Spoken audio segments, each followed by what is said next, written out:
everyone, this is Stella. Welcome back to the channel. Hope everyone is doing great. The sun is about to set, but I decided I'll do a short video before I head home. And in the background, you can see the city of Macau. So I just want to tell the story of how I stumbled upon the Eastern Royal Commission. And back in 2017, when I first moved here in Macau, my present job is not as hectic as the ones I had in Hong Kong. So when I do my afternoon chores, I would just prop my phone and watch videos in YouTube.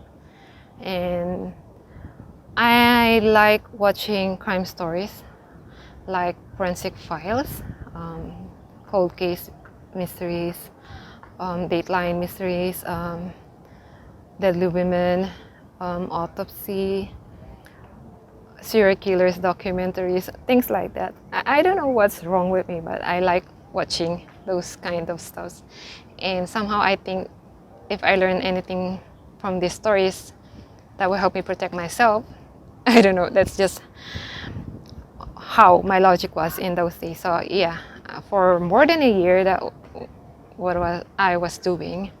After I did my personal reading, personal preparation for the meetings, I will binge watch crime stories in YouTube. And after a year of doing this, I stumbled upon the story of Kim Anderson. It was entitled Deadly Devotion, and the story was told by her ex-husband, James.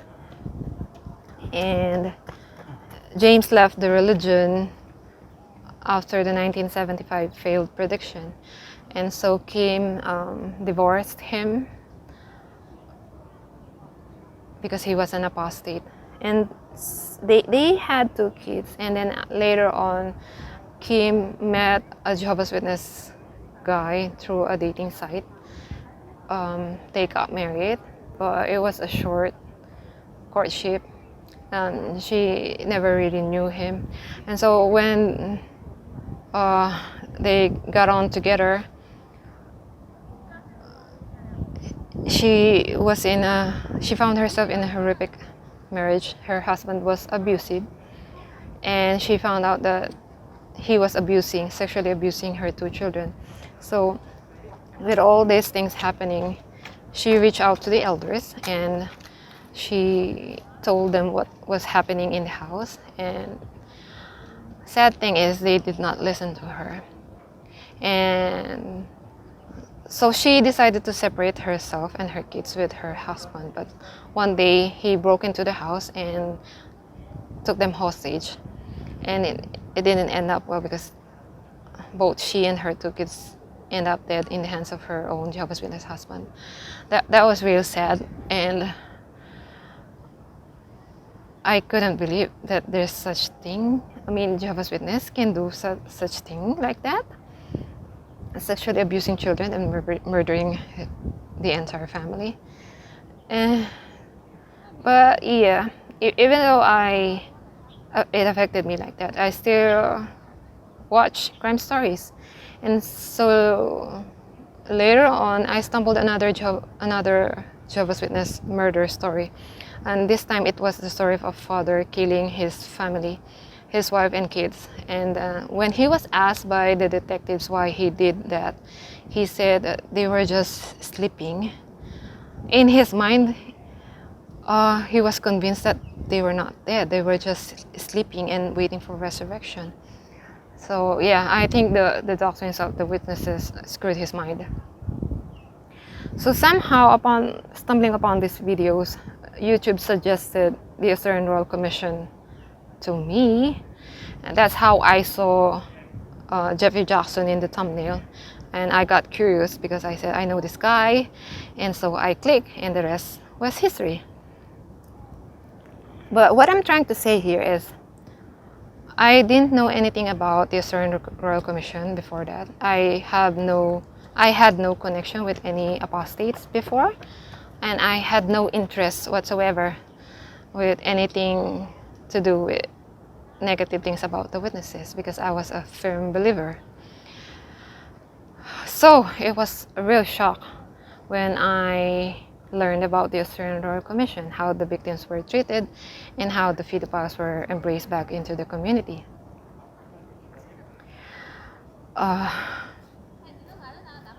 Now, what I want to say is, I want to congratulate the Watchtower for putting up the JW Library app in the phone, for putting up their website in the internet, because it made it easier for Jehovah's Witnesses to find out the truth about their own religion. Like my example, nobody really told me anything about the child sex abuse thing that is going on inside the religion.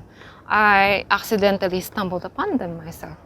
So yeah, I think I should give a congratulatory thumbs up for Watchtower for putting up their website and their app on the phone.